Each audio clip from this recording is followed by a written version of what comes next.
మనం నిన్న ఒక వార్త చూసాం. విజయసాయి రెడ్డి రాజీనామా. రాజీనామా అంటే తప్పించుకోవడానికి దారి అనుకుంటున్నాడు. మొన్న వైఎస్ఆర్సీపీ గవర్నమెంట్లో అంతకంత అరాచకాలు చేసి మొత్తం ఆంధ్రప్రదేశ్ని మొత్తాన్ని నాశనం చేసి కాల్చేసి యాషెస్ని చూసి నవ్వే సాడిస్ట్ ఈ విజయసాయి రెడ్డి. నేను ఎందుకు ఈ మాట అంటున్నానంటే కొన్ని ఇన్సిడెంట్స్ ప్రతి ఒక్కరికి గుర్తు చేయాలి. ఎందుకంటే ఎంతోమంది మర్చిపోతూ ఉంటాం.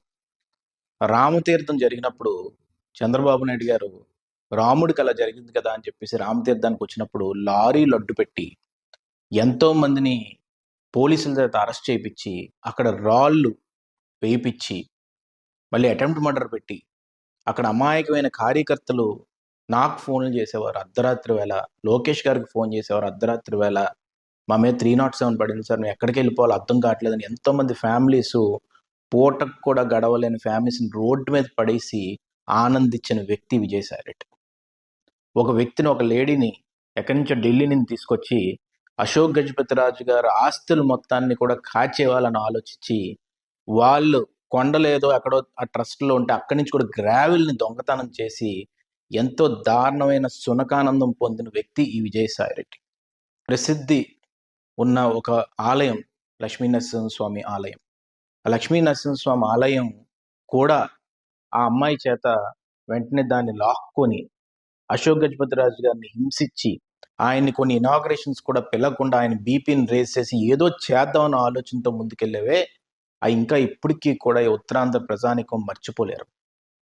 శనివారం వస్తే చాలు ఈ ఉత్తరాంధ్రలో ఏ గోడ పగులుతుందో, ఏ కాలేజీని ఎరక్కొడతావో, లేకపోతే నీ స్వర్ణ భారతి ట్రస్ట్లోంచి ఏ ఇండస్ట్రియలిస్ట్ దగ్గర నుంచి డబ్బులు తీసుకోవాలో ఈ ఆలోచన విధానంతో దొంగతనం చేసేవి ఇక్కడ వనరులను కానీ ఇక్కడ భవిష్యత్తును కానీ ఉత్తరాంధ్ర ప్రజానికాన్ని మొత్తం అది ఇప్పటికీ కూడా జనాలు ఇక్కడ మర్చిపోలేరు.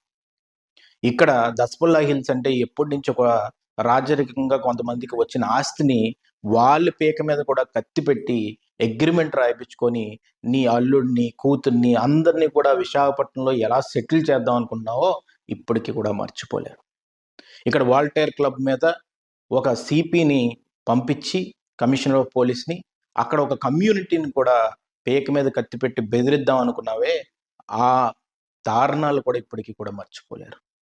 ఇప్పటికీ నాకు గుర్తు, నలంద కిషోర్ అనే వ్యక్తిని ఒక కోవిడ్ హై టైంలోని, కోవిడ్ ఎక్కువ ఉన్న టైంలో కూడా నువ్వు జీప్ ఎక్కించి ఒక వాట్సాప్ ఫార్వర్డ్ చేశారని చెప్పి కర్నూలు వరకు కూడా ఉదయం 3:30కి తీసుకెళ్ళిపోయి ఆయన కూడా ఆ కోవిడ్ వచ్చిన తర్వాత చనిపోయారు. అది కూడా ఇప్పటికొచ్చి ఎవరు మర్చిపోలేదు. ఆఖరికి కళా వెంకట్రావు గారిని అరెస్ట్ చేయించాం. అచ్చినాయుడు గారిని ఆ తర్వాత సర్పంచ్ ఎలక్షన్స్ అప్పుడు ఒక ఫోన్ కాల్ చేస్తేనే అరెస్ట్ చేయించి సబ్ జైల్లో వేయించాం. ఇవన్నీ కూడా ఎవరిని మర్చిపోతారు? ఎవరన్నా మర్చిపోతారా? ఈరోజు మళ్ళీ నీ అల్లుడి దగ్గరికి, నీ దగ్గరికి వచ్చేసరికి, కష్టం వచ్చేసరికి ఆ కష్టం నొప్పి నీకు తెలిసినట్టునే మళ్ళీ ఒక డ్రామా, రాజీనామా. ఈ డ్రామా ఎందుకు అంటున్నానంటే ఇవాళ సాక్షిలోని అక్కడ ఈ వ్యక్తి ఎందుకు రాజీనామా చేశాడో అర్థం కావట్లేదు, ఎందుకు జగన్మోహన్ రెడ్డిని మోసం చేశాడో అర్థం కావట్లేదు, ఇలాగా చాలా నెమ్మదిగా ఇదిగా మాట్లాడుతున్నారు. షర్మిలమ్మ వెళ్ళిపోతున్నప్పుడు ఎవడో మాట్లాడలే, ఇప్పుడు విజయసాయి రెడ్డి వెళ్ళిపోతుంటే మాట్లాడుతున్నారు. ఈరోజు ఎంత దారుణం ఏంటంటే ఈ విజయసాయి రెడ్డి ఈ 3 జిల్లాల్లోని నాయకులను హింసించడమే కాదు, అత్యంత ప్రసిద్ధి కాంచిన విద్యాలయాల్ని, గీతం విద్యాలయం సాటర్డే వచ్చింది ఒకరోజు, మార్నింగ్ లెగిసిన వెంటనే ఆ గీతం గోడంతా పగలు కొట్టేసి ఒక ఆనందం, దాన్ని తీసుకెళ్లి జగన్మోహన్ రెడ్డి గారికి చూపెట్టాలి. దాని పక్కనే ఉన్న బే పార్క్ ఒక వెల్నెస్ సెంటర్ అవుతే ఆ బే పార్క్ని కూడా ఎవరికో గిఫ్ట్ ఇవ్వడానికి అని చెప్పి అది కూడా ట్రాన్సాక్షన్ జరిగింది. అది కూడా బయటకు రావట్లా. కాకినాడ పోర్ట్ ఒకటే మాట్లాడుతున్నారు, బే పార్క్ ట్రాన్సాక్షన్ కూడా ఎవరో చేశారు. కోవిడ్లో కొన్ని హెల్ప్ల కోసం అని అది క్విట్ ప్రోకో కింద మన బే పార్క్ని కూడా లాక్కున్నారు. తర్వాత ఋషికొండ మీద కన్స్ట్రక్షన్ అప్పుడు కూడా ఈ మహానుభావుడు ఇన్వాల్వ్ అయ్యాడు.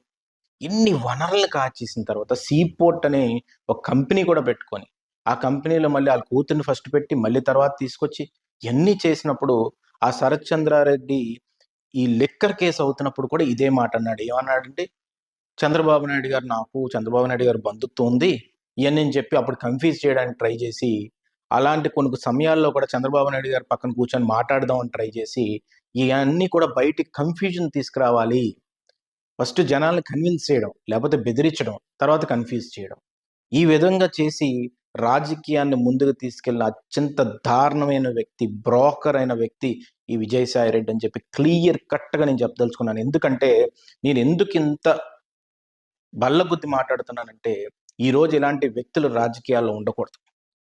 విశాఖపట్నం వచ్చి ఏదో ఒక స్ట్రీట్‌లో చిన్న పాదయాత్రలా చేసి, తన జీవితాన్ని ఏదో నేను విశాఖపట్నానికి నేను అంకితం అవ్వబోతున్నానని చెప్పి ఒక బొమ్మను చూపెట్టి, దాని ద్వారా విశాఖపట్నంలో ఉన్న వైఎస్ఆర్‌సీపీ నాయకులవ్వచ్చు, ఏ నాయకులైనా అవ్వచ్చు, వాళ్ళందరినీ కూడా తన కాళ్ళ దగ్గర కూర్చోపెట్టుకొని, వాళ్ళు ఆత్మాభిమానాన్ని కూడా దించేసి, వాళ్ళు కొంతమందిని హింసించి, వైఎస్ఆర్‌సీపీలో ఉండే వాళ్ళని కూడా హింసించి, ఇక్కడ బూతుల సంస్కృతిని నేర్పిచ్చి, ఎక్కడెక్కడో దాగి ఉన్న మూలలో ఉన్న ఒక లేడీస్‌ని కొంతమందిని బూతులు మాట్లాడిపిచ్చి, స్క్రిప్ట్‌లిచ్చి, మాట్లాడిపిచ్చి, ఇంత దారుణమైన సంస్కృతిని ఉత్తరాంధ్రలో తీసుకొచ్చిన వ్యక్తివి నువ్వు. శ్రీకాకుళంలో గాని, విజయనగరంలో కానీ, విశాఖపట్నం డిస్ట్రిక్ట్‌లో కానీ, ఎక్కడా కూడా ఎప్పుడన్నా అవతల పార్టీ ఏ పార్టీ వాళ్ళన్నా రాజకీయం వరకు రాజకీయంగా ఉండేవారు.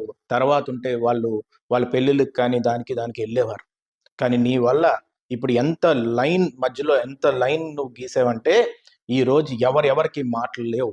ఎవరెవరికి ఏమీ లేదు. శత్రుత్వాలు ఎక్కువైపోయి, ఇక్కడ ఫ్యాక్షన్ మొదలుపెట్టావు, ఇక్కడ బూతులు మొదలుపెట్టావు, ఇక్కడ కబ్జాలు మొదలుపెట్టావు, ఫ్యాక్టరీ‌ల్లోంచి డబ్బులు దోచేయడం మొదలుపెట్టావు.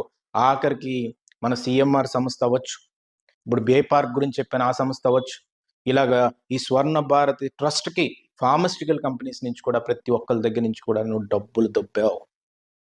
ఈరోజు కాకినాడ పోర్ట్‌కొచ్చేసరికి కాకినాడ పోర్ట్ మీద ఎంక్వైరీ ప్రోబ్ చేస్తారని చెప్పేసరికి, ఆ! ఎంక్వైరీ వచ్చేస్తుంది. మేము కాంప్రమైజ్ అయిపోతాం. నేను రాజీనామా చేసేస్తున్నాను. నేను ఒక్క 5 సంవత్సరాలు నువ్వు బాణాలు ఎదుర్కోలేకపోతున్నావే. 5 సంవత్సరాల కష్టాన్ని ఎదుర్కోలేకపోతున్నావే. మీ పార్టీ కార్యకర్తలే మొత్తం కష్టపడి ఈ 5 ఏళ్ళు చాలామంది మొన్న అరెస్టులైనా కూడా వాళ్ళైనా కనీసం ధైర్యంగా నించున్నారే. నువ్వెందుకు ధైర్యంగా ఉండలేకపోతున్నావు? మేము 5 సంవత్సరాలు ఎన్ని కేసులు అనుభవించాం. ఎన్ని మానసిక బాధలు అనిపించాం. ఉదయం 2 గంటలకి, 3 గంటలకి పోలీసులొచ్చి మా తలుపులు తట్టి, వచ్చి మా ఇల్లులు పగలగొడతానన్నా కూడా మేము భయపడలేదే.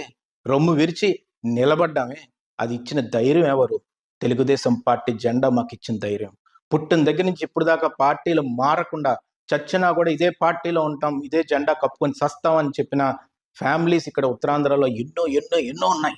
అలా రాష్ట్ర వ్యాప్తంగా తెలుగుదేశం కార్యకర్తలు కూడా ఎంతోమంది బాధలు పడి, ఎన్ని బాధలొచ్చినా కూడా, ఆళ్ళ ఇల్లు కాలిపోయినా కూడా, ఆఖరికి కూలి పని చేసుకునే వాళ్ళు కూడా, వాళ్ళ పాకలు కాల్చేసినా కూడా బయటకొచ్చి ధైర్యంగా నిలబడి పోరాడారే. ఈరోజు నువ్వు నీ మొహానికి మళ్ళీ సైరా రెడ్డి ఇయన్నీ మాట్లాడుకొని, ఈరోజు Jaganmohan Reddy right hand, left hand అని చెప్పి ఈరోజు డ్రామాలాడి, నువ్వు జగన్మోహన్ రెడ్డి డ్రామాలాడి, ఈరోజు ఇన్ని డ్రామాలు, ఇన్ని రాజీనామా అని చెప్పి డ్రామాలాడి, నువ్వేదో బతికిపోతావని నువ్వు అనుకుంటున్నావేమో. మళ్ళీ నీ టైం వచ్చేసరికి ఏం చేస్తావంటే, నాకు ప్రజలకు సేవ చేయాలుందని చెప్పి ఈ దారుణాలు మొదలు పెడతారు. కాబట్టి నీలాంటి వాళ్ళకి ఫుల్ స్టాప్ పెట్టవలసిన అవసరం ఎంతైనా ఉంది. జనాలకు తెలియవలసిన అవసరం ఎంతైనా ఉంది. ఇది రాజీనామా కాదు, ఇది పెద్ద డ్రామా అనేది మాత్రం నేను క్లియర్‌గా చెప్పగలను. అందుకనే నేను ఒక్కటే చెప్పదలుచుకున్నాను. ఏంటంటే, ఈ ఉత్తరాంధ్ర వరకు, ఎందుకంటే నాకు బయట ఏం జరిగాయో కొన్ని తెలుసు. కానీ ఉత్తరాంధ్ర వరకు ఏమేమైతే ఇష్యూస్ తిను ఇన్వాల్వ్ అయ్యాడో, ఎక్కడెక్కడైతే ఈ కబ్జాలు చేశాడో, ఎక్కడెక్కడైతే కంపెనీలు దోచుకున్నాడో, ఆఖరికి 0.01 సెంట్, 1 సెంట్ కూడా కాదు. అది కూడా ఎన్ఓసి తీసుకొని లీగల్‌గా మా దగ్గర డాక్యుమెంటేషన్ ఉంటే, ఆ అధికారిని కూడా నువ్వు బెదిరించి, ఈరోజు ఆ అధికారి గోవిందరావు అని చెప్పేసి ఎక్కడో ఉన్నాడు. జాయింట్ కలెక్టర్ మొన్న ఏద్దాం అనుకున్నారు. ఎక్కడో పిఠాపురం సైడ్ ఉన్నాడు.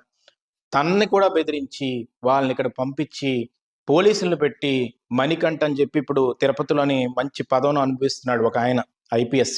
ఆయన, ఈ గోవిందరావు వీళ్ళందరిని నువ్వు డ్రైవ్ చేసి మా ఇంటి మీదకి పంపించావు. అప్పటికి కూడా మేము లీగల్ డాక్యుమెంట్స్ చూపెట్టాం. ఆ రోజు కూడా నువ్వు పంపించావు. ఆ రోజు హింసించావు. ఈరోజు కొంతమంది నాకు వస్తున్నారు. ఆర్‌డబ్ల్యూఎస్ వాళ్ళు, ఇరిగేషన్ వాళ్ళు వీళ్ళందరూ చెప్తున్నారు. అందరిని కూర్చోపెట్టి దేనికొస్తది? ఏమొస్తది? ఈ కక్షపూరక రాజకీయాలను మొదలుపెట్టింది నువ్వు కాదు. ఈరోజు అందుకే నేను చెప్తున్నాను.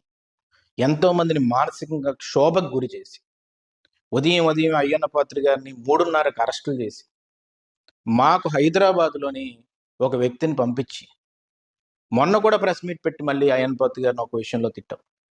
ఒక ప్రెస్ మీట్ పెట్టి చంద్రబాబు నాయుడు గారిని అంటావు నువ్వు. ఏమని? మళ్ళీ గవర్నమెంట్ రాకపోదా ఆ టైంలో నువ్వు కాని ఉంటే అంట. నీకు మాటలు ఎలాగ వస్తున్నాయి అలాగా ఒక అధినాయకుడిని అనడానికి? చంద్రబాబు నాయుడు గారిని అనడానికి ఆ మాటలు ఎందుకు వస్తున్నాయి? ఆ వ్యక్తి ఉంటే నిన్ను అరెస్ట్ చేయిస్తాను అని. మళ్ళీ నెల తిరిగేసరికే నువ్వు వచ్చేసి సారీ నేను రాజీనామా చేస్తున్నాను, నాకు ఎవరితోని వ్యక్తిగత విభేదాలు లేవని చెప్పి సొల్లు కబుర్లు చెప్తూ, అబద్ధాలు చెప్తూ, ఈ మాటలు చెప్తే ఎవడు నమ్ముతాడనేది ఒకసారి ఆలోచించవలసిన అవసరం ప్రజానికానికి మొత్తానికి ఉంది. మన వనరుల్ని వాళ్ళు తీసుకున్నారు, మన డబ్బుని దోచుకున్నారు, మన నాయకుల్ని అతి దారుణమైన స్థితిలో చూశారు, ప్రతి ఒక్కరిని హింసించారు, ప్రతి ఒక్కరిని కాలుతో తొక్కారు. ఇంత చేసే కూడా రాజీనామా చేస్తున్నాడంట, వెళ్ళిపోతున్నాడు రాజకీయాలకు భయపడి అని అనుకోవడం మన అమాయకత్వం. వీళ్ళు చేసిన ప్రతి దారుణానికి, వీళ్ళు చేసిన ప్రతి విషయాన్ని, ఏదైతే దొంగతనాలు చేశారో అవన్నీ కూడా వెలుగులోకి తీసుకొచ్చి దానికి వీలైతే నేనే కంప్లైంట్ ఇద్దాం అనుకుంటున్నాను పర్సనల్గా. ఎందుకంటే ఎవడన్నా మాట్లాడితే ఏదన్నా వీళ్ళు రాజీనామాలు చేసేస్తారా, కొంతమంది పొలిటికల్ డ్రామాలు చేస్తుంటారు. ఇవన్నీ కాదు, దీన్ని ప్రజా కోర్టులోని వీళ్ళని నిలబెట్టవలసిన అవసరం ఎంత. లేకపోతే ఏమవుతుందంటే ఈ ఉత్తరాంధ్రకి ఇష్టం వచ్చినట్టు వచ్చి నేను నెల్లూరు నుంచి వచ్చాను, నన్ను ఇక్కడ రాజకీయం చేద్దాం అనుకుంటున్నాను, మీకు మంచి చేద్దాం అనుకుంటున్నాను అంటే ఇక్కడ పుట్టినోడికి ఆ సత్తా ఉండదండి.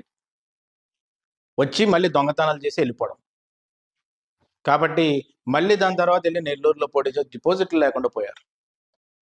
కాబట్టి నేను చెప్తున్నాను, ఇది జగన్మోహన్ రెడ్డి పార్టీ మొత్తం భూస్థాపితం అవ్వబోతుంది అనే దానికి ఇదొక ఉదాహరణ. రేపు ఉదయం ఇలాంటి నాయకులందరూ కూడా జగన్మోహన్ రెడ్డికి బాయ్ బాయ్ చెప్పేసి వెళ్ళిపోతారు. వెళ్ళిపోయిన తర్వాత మొత్తం బీసీలు కూడా మొత్తం వెళ్ళిపోయే పరిస్థితి ఉంటుంది, అందరూ వెళ్ళిపోయే పరిస్థితి ఉంటుంది, అన్ని వర్గాల వాళ్ళు కూడా జగన్మోహన్ రెడ్డి పార్టీ నుంచి వెళ్ళిపోయే పరిస్థితి ఉంటుంది. వాళ్ళందరికీ కూడా ఎవరైతే మంచి చేశారో వాళ్ళకి సమాజానికి ఉపయోగపడతారు, నేను కాదను. కానీ ఎవరైతే చెడు చేసి ఈ రాజకీయాల్ని, వ్యవస్థని, మొత్తం వనరుల్ని, ప్రజా జీవితాన్ని, భవిష్యత్తుని చెడగొట్టారో వాళ్ళందరికీ నేను చెప్తుంది ఏంటంటే మీరు తప్పించుకోలేరు. ఇక్కడ తప్పించుకోలేరు అని డాట్ ఎందుకు నేను పెడుతున్నానంటే భవిష్యత్తులో అర్థమవుతుంది మీకు ఏ శిక్ష పడబోతుంది అనేది ఈ సందర్భంగా మీకు చెప్పదలుచుకున్నాను. మీరు కాంప్రమైజ్లు అవ్వచ్చు, పెద్ద స్థాయిలో కాంప్రమైజ్లు ఎన్నో ఉంటాయి. ఏంటి, ఒక ఇండస్ట్రియలిస్ట్ ఇంకో ఇండస్ట్రియల్ పరిచయాలు ఉంటాయి కాబట్టి అలా కూర్చుపోయి కాంప్రమైజ్లు అయిపోతారు. కానీ ఎవరన్నా కానీ నీకు కరెక్ట్ మొగుడు దొరికితే నువ్వు కాంప్రమైజ్ కూడా అవ్వలేవు.